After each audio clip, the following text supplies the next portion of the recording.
How many of you know a child with autism?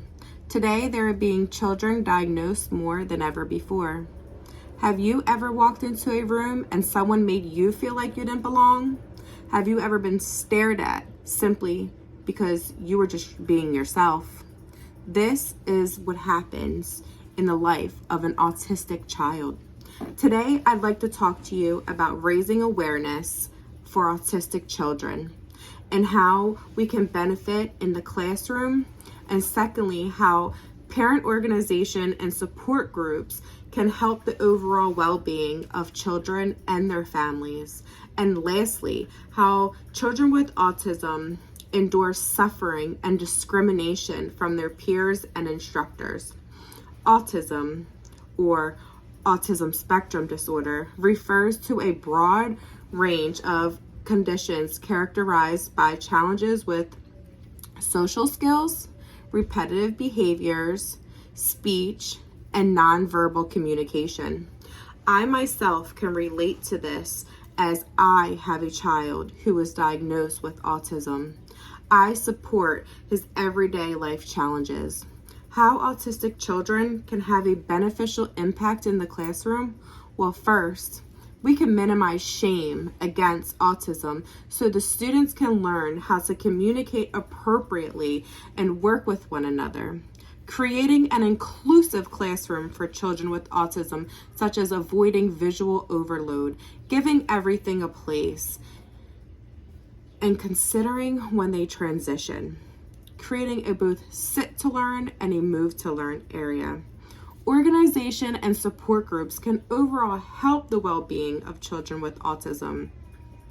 According to Kathleen McHale, the president and chief executive of SPIN Early Childhood Intervention Center, a nonprofit organization for children with autism, they provide the highest quality of care.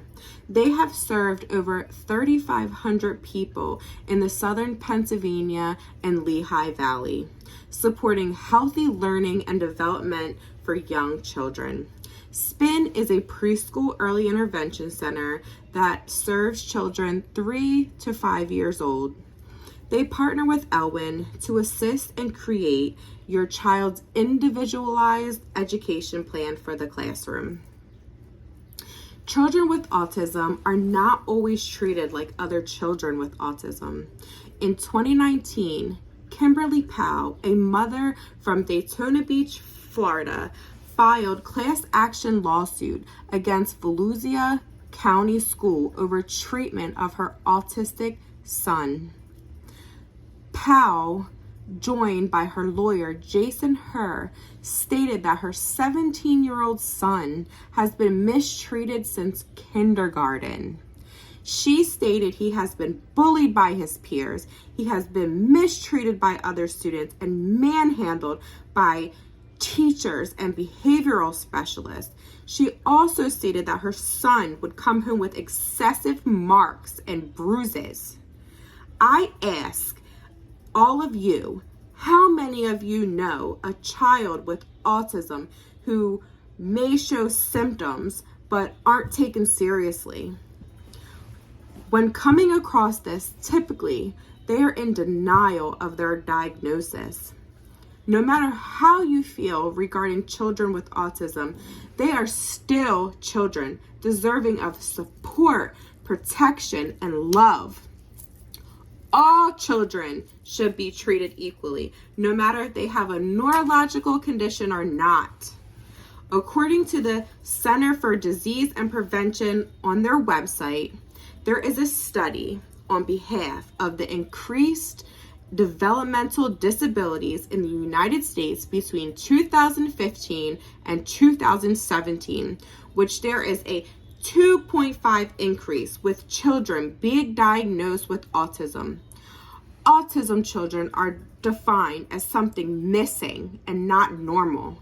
They have feelings just like any other human being. When they become adults, they talk about undergoing and enduring everything they have to do as a child with autism and grow up sometimes with depression. Simply support autism. Not being able to comprehend what autism is doesn't mean you cannot have compassion, understanding, and love for others and their disabilities. When looking into enrolling your child, make sure that there is instructors and educators aware of the diagnosis that has been given. Bring awareness to yourself and others of what I informed you today. Support organizations such as Autism Speaks, National Autistic Society, and early intervention, which includes occupational therapy, speech therapy, and special instruction. I've told you who autistic children are, what is being done to them in the classroom, and I have talked to you about early intervention and what we can do to spread awareness. Picture you having your own child who means the world to you, showing signs of anxiety and depression because they are being bullied and mistreated by teachers and students. To what lengths would you go to spread awareness and give the support that is needed? To end this, I'd like to share a quote from Dr. Stanley Greenspan, a clinical professor of a psychiatric and developmental behavior of science and pediatrics. There is no greater feeling than being understood.